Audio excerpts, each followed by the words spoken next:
and the author of the US national bestseller Girls Lead, which came out in 2017. Julie, welcome. Before we get on to talking about your work, can you start by explaining your journey to where you are now? How did you get here?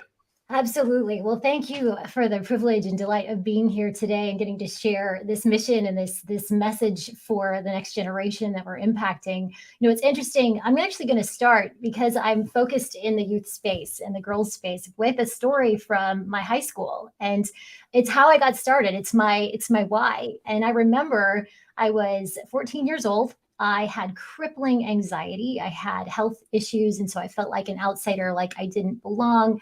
I wouldn't even raise my hand in class. And on one particular day, there was an all-school assembly. And I remember sitting on the 5th row of the bleachers in my high school gym, hard wooden bleachers, and something amazing happened. And I'm probably going to get emotional. I won't apologize for it, but it's really my why. I remember the door of the gym opened, and through the doors walked a 6'3" African-American man wearing this beautiful tuxedo. And far more striking than the tuxedo was the way he carried himself. He walked with such care, such love, such compassion that when he stood in the center of that gym, every single student's eye was on him, including mine.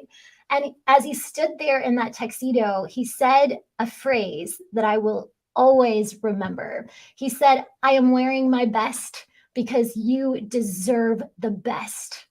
You deserve to live the best life. You deserve to make the best choices." And for some reason, at that moment, it really hit me. It turned my world upside down, because at that point, I had felt like life was a passive experience, that life just happened to you. But in that moment, what happened is I thought, you know what? Actually, he's right. Like, I'm the leader of my own life. I'm responsible for creating the life that I want. And at the end of that program, I literally remember, I was so short, because I had a growth disorder, but I was walking as tall as I could.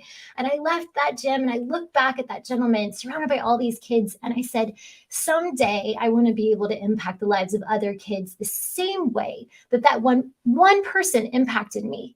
And I felt different. I felt like I, for the first time in my life, was a leader. I got what we're now calling, research is showing, a leader identity. And let me tell you, that changed everything. I went from being a kid who couldn't raise my hand in class to being a kid who ran for junior class vice president to running for National Honor Society president. I started my own business in high school and hired my friends. I went on. In fact, I was so fascinated by this idea of how you can create transformational moments that have a lifetime of impact. I tried to study it in college. And in fact, the field didn't exist at the time. So I teamed up with 4 amazing university professors to create my own degree program in leadership studies, not just learning about leadership, but how do you actually create leader identity? How do you help people see themselves as leaders so they have access to those leadership behaviors?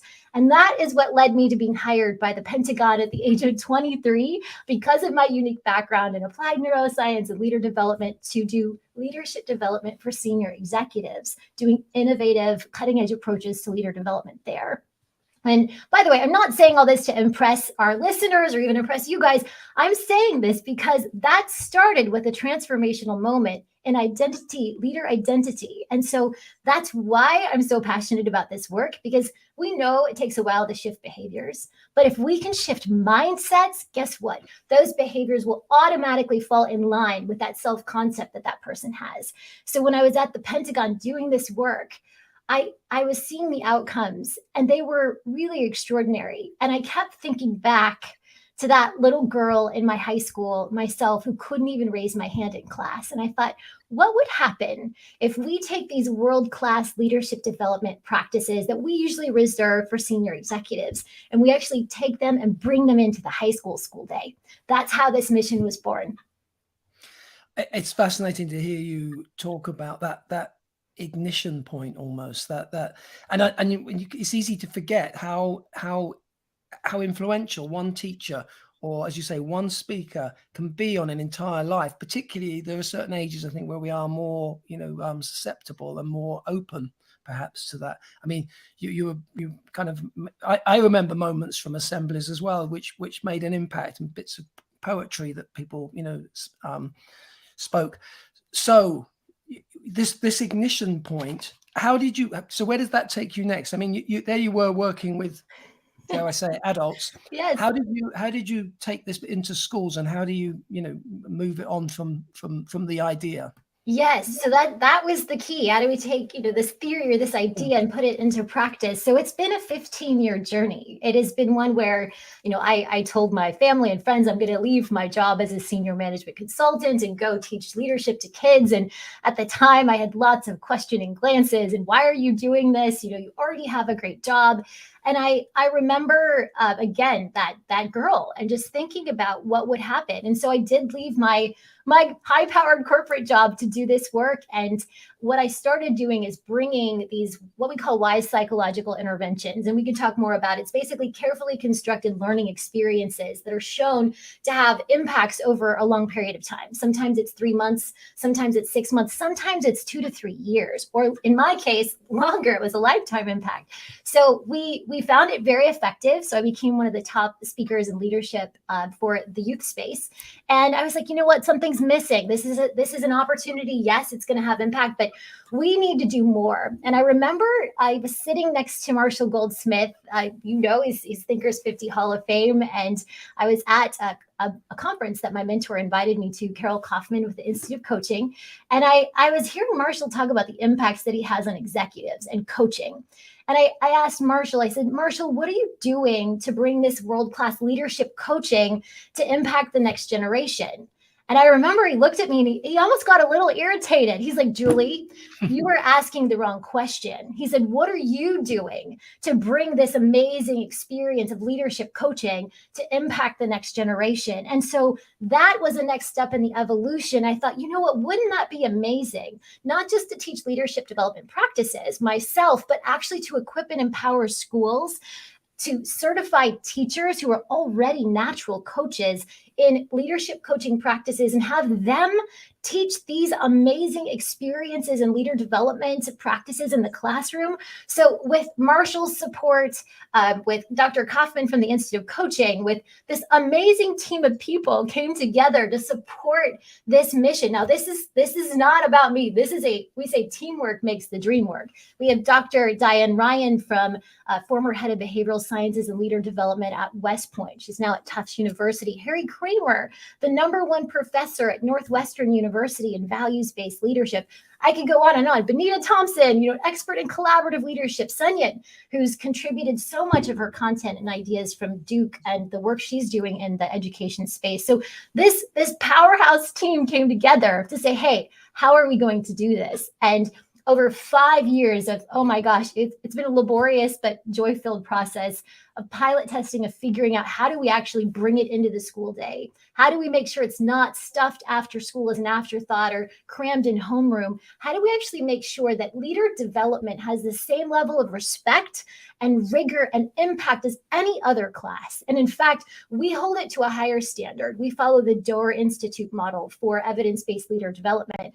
We rigorously evaluate every class. We test our exercises. We get student feedback. So it's been a very challenging learning process over the last 5 years. But through that, we've found a framework that works. And you'll see later some of the outcomes that we're seeing, most people would say are impossible for a 14-year-old girl. I mean, we're seeing extraordinary things happen, not just anecdotally, but scientifically validated, reliable data showing significant increases in growth mindset, resilience, confidence measures. And so that's why I am so excited. This is the future of education, and it's not an idea, it's actually happening.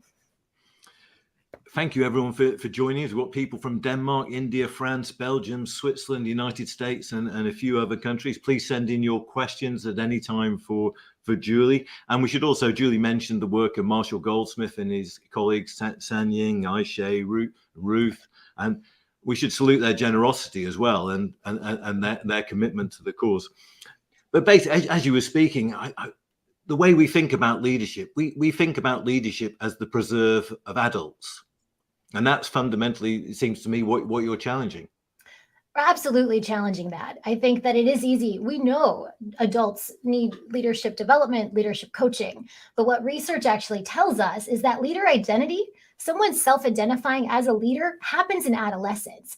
And what research also shows us that you can teach someone all the leadership competencies, skills, and tools, all the most elite best practices, but unless that person has self-identified as a leader, they're not going to use those competencies. So what we're finding that's missing in leader development, not only in the youth space historically before this work, but even in the adult education space, is that this idea of leader identity is not even really understood or included as part of the leadership development experience. It is especially important for women and especially important for girls because of so much, literally decades of socialization where women were taught that they weren't leaders. And so that's why adolescents, we're missing the boat. If we're not doing leader development in high school, where that leader identity is formed, we are really doing a disservice to a huge generation of the next leaders.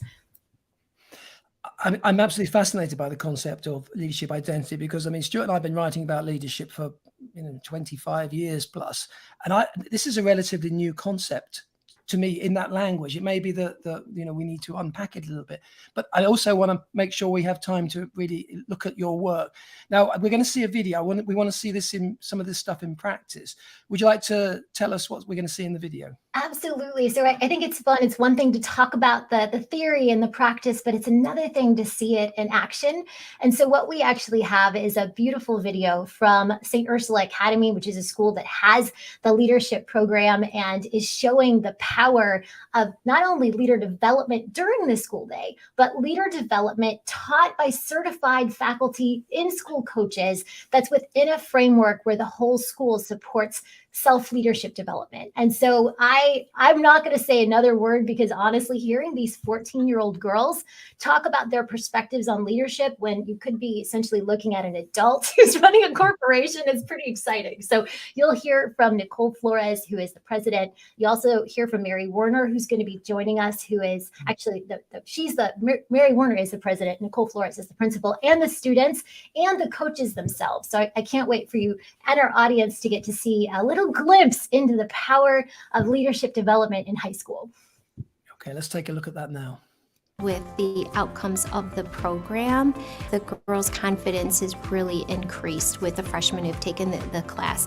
The other thing is that their friendships are stronger, and they've been able to connect with girls they would maybe not have initially connected with. The other thing that has really soared is the growth mindset. This means that girls see potential in their friendships, they see potential in their learning, and they see potential in themselves. And wow, that's a game changer. Self-confidence is a big part that I learned. I mean, that doesn't just go for presenting, but that's just in life in general. And I think that's helped me to set goals for myself and what I want to do, and truly helped me to live the life that I want to. I can take what I've learned in leadership to all my other classes. I can use it with time management, with homework. The public speaking skills that I learned were not to be nervous, because it's okay if you mess up, we're all human. Something that surprised me that I learned about leadership was that you don't have to lead from a position of power. You can lead from your character or what you really believe in, instead of like what others believe in. I think it's helped me grow as a person.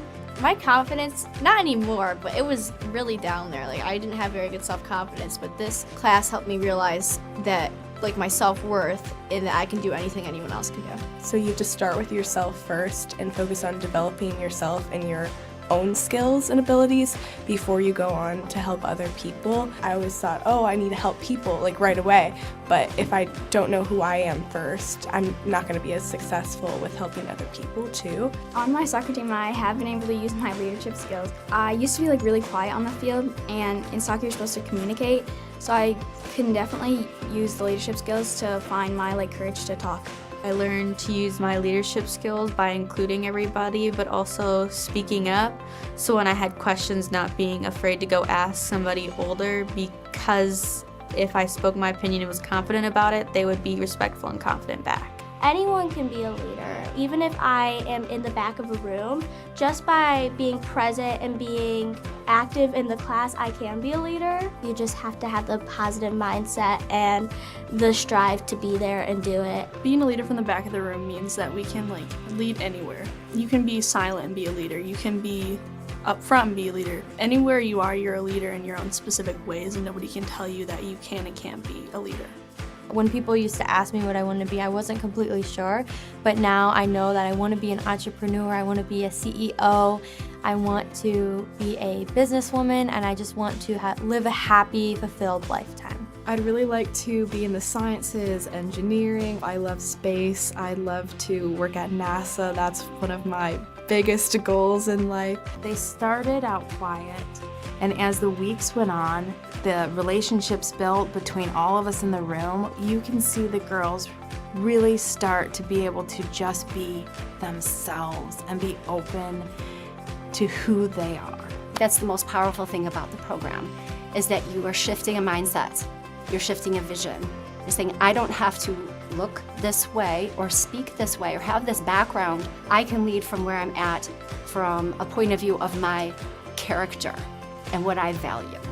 The leadership program for St. Ursula Academy is so incredibly exciting to develop leaders during the academic school day in a way that marries our commitment to academic excellence and development of the whole person. It's just thrilling. Taking the class again sophomore year is something that I'm really looking forward to, because this class we worked on self-leadership, and I'm excited to also work on leadership of others, to learn how I can help lead in a group setting or in my teams or in projects that I have to work in a group. Yeah, these are 14-year-old girls talking about this. And I think even with the, I don't know if on your end, the video clipped a little bit, the audio really spoke to what happens in the classroom. And yeah, I think we had a little bit of synchronization problems, but we will try to make that video, if possible, available through other media, through Thinkers50 website, because it's a great video. It just, as you say, it just got a little bit out of sync there. Yeah. And sorry. I was going to say, I'm super excited about the fact that we actually get to hear from this amazing collaborator and trailblazer as well in this space, Mary Werner, who is the president of St. Ursula Academy. My team and I did a really a national search to find the right fit school. And one of the reasons why we chose Mary and her school is because they already have an intentional commitment to leadership development. They already had an intentional space for a focus on leadership coming from character. And Mary herself, as a former executive coach, also CPA, she has this extraordinary background to really understand the value of leadership, and just recently got a Milestones Award in education. So Mary, I don't know, are you able to join us? I don't see you just yet, so we might have to make sure your video is turned on. I'm here. Yes, it's great to be here. I'm honored to be included in this Thinkers50 program to show really the power of what can happen when you marry the theoretical and vision of one person with what we're all about here at St. Ursula Academy. So Mary, the program started last October and last August 2021. Yes, we started the program with our freshman class of 2025, with the plan to then transition each year, adding the layers of the curriculum each year, so that by the time that the class of 2025 graduates, they will have had 4 years of leadership development during the academic school day. And if you think about it, what I love, we think of school as math, science, and reading, or reading, writing, and arithmetic. At St. Ursula Academy, because of this collaboration, it's reading, writing, arithmetic, grit, goals, growth mindset, resilience, psychological safety on teams, how to overcome, challenges and setbacks. Like that's what school should be. And it's pretty extraordinary to see what happens when that's the case. No, I think, the resilience thing is something else we're not trained in at school. We learn it the hard way, I think, sometimes as we go along. But I think giving children the tools, I mean, you mentioned the growth mindset. Well, it's such an important concept to grasp, between the difference between that and the other sort of mindset, but also understanding psychological safety, to know when it's there and when it's not there, and to be able to actually be aware of it, I think is fantastic. Mary, what kind of difference have you noticed in the young people who have been going through the program? Well, one of the things that we love about this program is that it's neuroscience based, it's evidence based, and there are measurements of the outcomes that we can really point to. So we did a pre-test and a post-test, and what some of the outcomes were. My very favorite one is that when the girls were asked about their hope for the future, 92% of the girls responded that because of this leadership program, they had more hope for their future. And given what we've all been through the last couple years, and the amount of anxiety and stress in our young people, this is a powerful outcome. And it shows the value of having this sort of development as part of the academic school day. The other outcome is, I believe it was 95% reported that they were better able to work in teams. 85% reported an increase in self-confidence. Amazing outcomes that I believe every school is hoping for in their academic programs. And because of our core values of leadership and academic excellence, this is a rigorous program. It's not just a fluff class, and that matches very well with our college prep school, with our mission to prepare young women for the future and for a life of meaning. Yeah, I mean, I think the rigor and the evidence-based elements are really important, aren't they? It's not just an isolated initiative which you're going to try, and it's a long-term program. Exactly.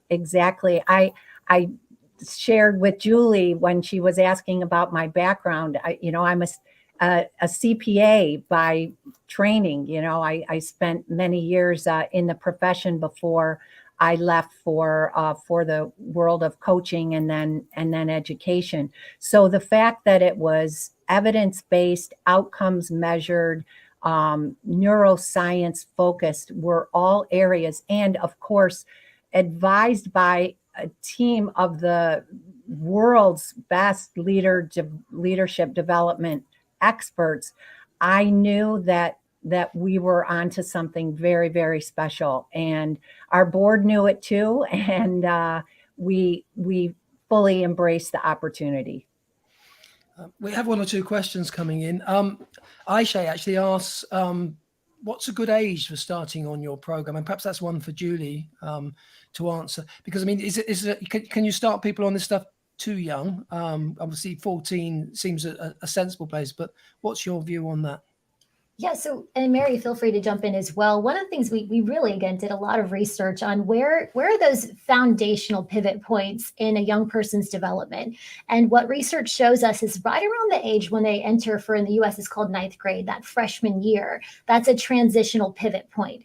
The statements, the declarations that a young person makes about themselves, that 9th grade year actually impact every outcome that comes next. It impacts their grades. It impacts their ability to use leadership competencies. So if someone self-identifies and says, I am not a math person, guess what? Those math scores that they have even 4 years later are going to be lower than a student that says, you know what, I haven't learned this math yet, but I'm going to keep trying and using new strategies because I'm growing. So when we thought about the perfect place to bring in this leadership development work that's used with top executives, but tailoring it for young people, we found 9th grade is the ideal spot, because that's especially where that leader identity formation happens.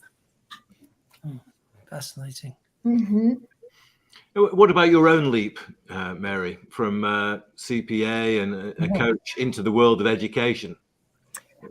It's interesting. I'm an alumna of this school, St. Ursula Academy, and I came here as president 10 years ago. And the first thing I did when I met our principal is said that I really want to bring to St. Ursula the concept of the growth mindset and things that I had studied in my coach training at Hudson Institute and just in my coaching practice. And then when I looked at my background and experience, really everything that I've done in my career journey has been about how can I help, what can I learn, and how can I be the best person I can be, which is all about leader development and knowing yourself and understanding yourself.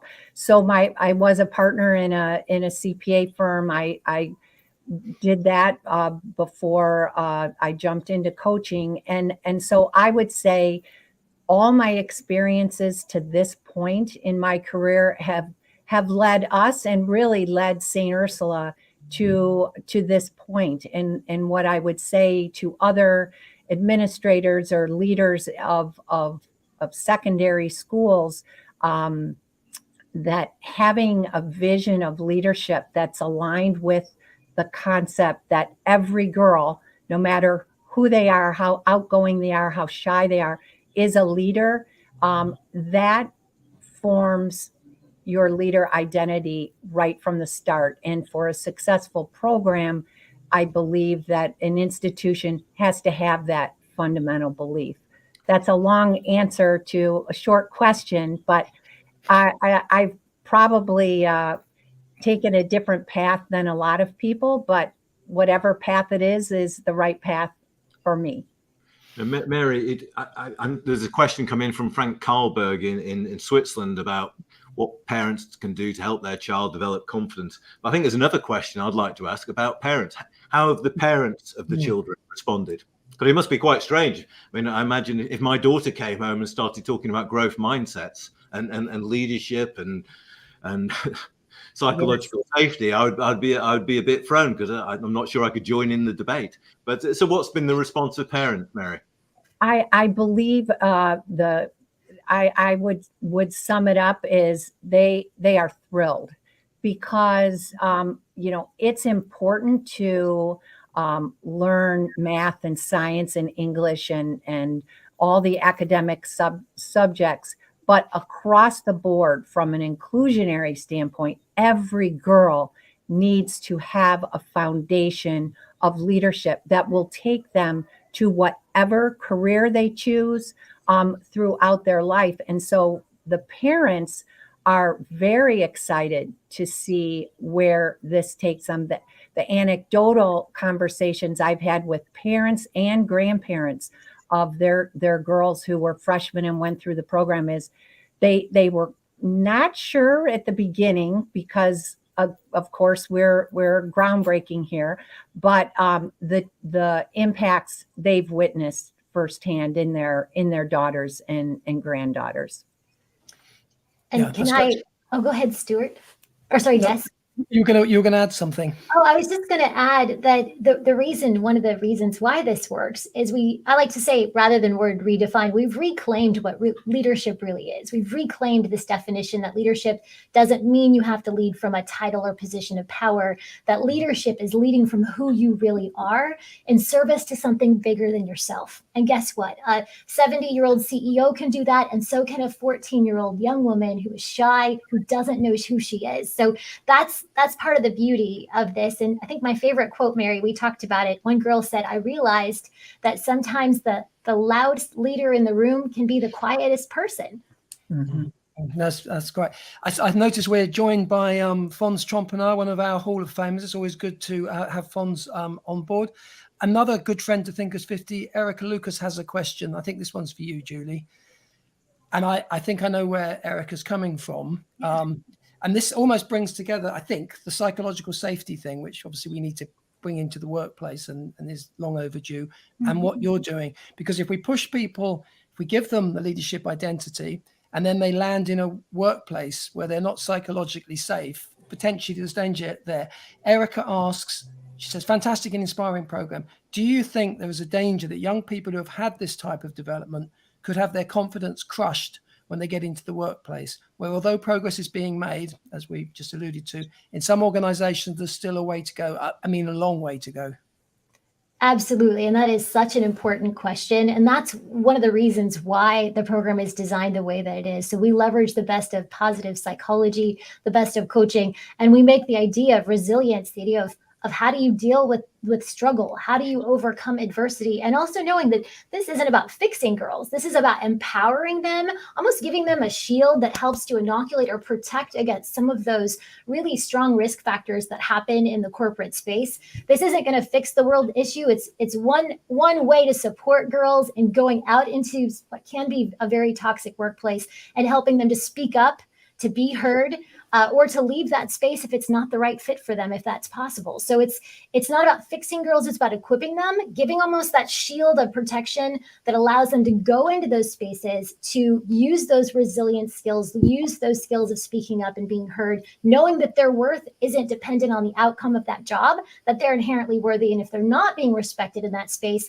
you know what, let's get out of there. You deserve a better place that respects you for that. So I hope it's not a very analytical answer. That's more of the answer I would give to our girls, but all of the evidence-based exercises, they have longitudinal outcomes for resilience, for a whole host of other things that would support in those environments. So if they're not being respected, they can have more access to becoming resilient and overcoming those circumstances.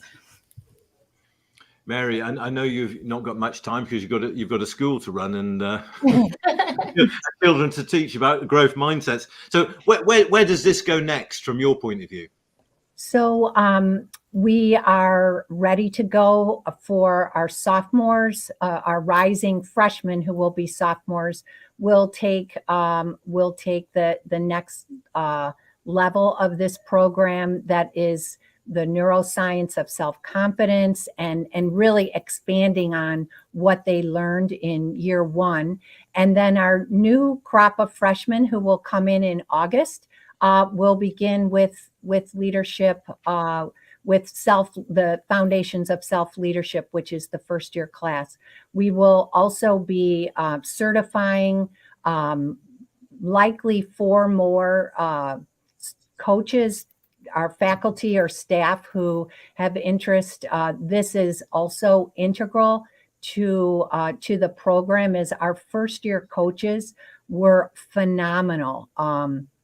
And one of the outcomes that we were hoping for as a school culture is that the information and the leader development that the coaches themselves go through, because as coaches we're always learning and growing ourselves, that the impact to those certified coaches will be exponential to the rest of our faculty and staff culture as well. So we'll be bringing some more coaches into the fold.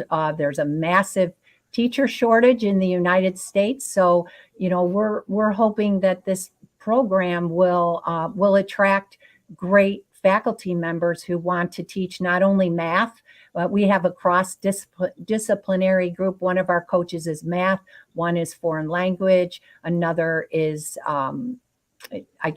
English. So we want to just fully explode this into our school body, but we're doing it over 4 years so as to really make sure that the impact sticks.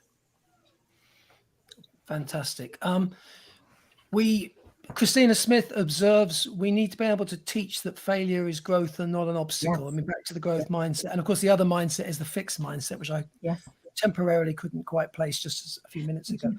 But we've got another question from Frank Kalberg. And he asked, I mean, we've been talking very much about trained people who are doing this great work in the school and certified. But he asked, what can parents do? I mean, a lot of people listening to this will be parents. What can parents do to help their children develop self-confidence? What are your experiences? Because there's a tendency to overpraise sometimes, it seems. I don't know if that's One of the things that we teach both our coaches and the entire school faculty, and Mary, I want to be respectful. I know you have an awards luncheon, so we want to make sure you get to attend that, and we are so grateful for you being able to join us here today. Thank you.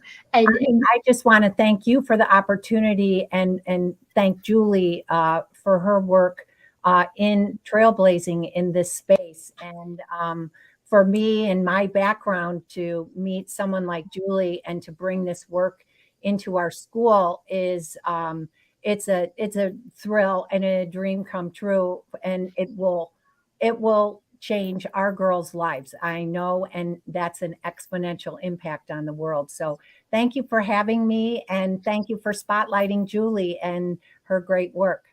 Mary, thank you. It's definitely Mary, thank you. Thank you very much indeed, and keep up the good work. Thank you. Thank you. Bye-bye. Bye. And just to your earlier question as well, so there are some wonderful things that parents can do. I think really a lot of times as parents, we're taught, hey, you know, if a kid's performing well, like, oh, you got a perfect score, great, you're so smart, or wow, you got straight A's. We want to start to shift. Now, it's okay to give praise based on outcomes. That's okay. But what's missing is praise based on character. Because the thing is, if the adolescent brain is wired and it's hungry for rewards and recognition. So what we reward or recognize that young person for, that brain prioritizes that as the most important thing. And I think what we're seeing is really an epidemic of young people that have been praised so much on outcomes and so little on character that hasn't been a priority. And we know really for a young person's success, character is even more important, because if you have the right character, the right mindset, you can learn anything. So what I encourage parents to do is to include character-based feedback, to include things like, you know what, Becca, I noticed how you stayed after school to support Sarah. That really, I was very impressed by your kindness. That really tells me a lot about your heart. Starting to work that type of feedback, not only as a parent into the home life, but I encourage schools to start to shift how they also give feedback. Yes, you can give grades on assignments, but start to pull out those character moments where young people are showing their best version of themselves. That's a game changer. Julie, this is fantastic work, inspiring. It was great to see a real example of it happening. How can this work go global? Because obviously there is the global need for it.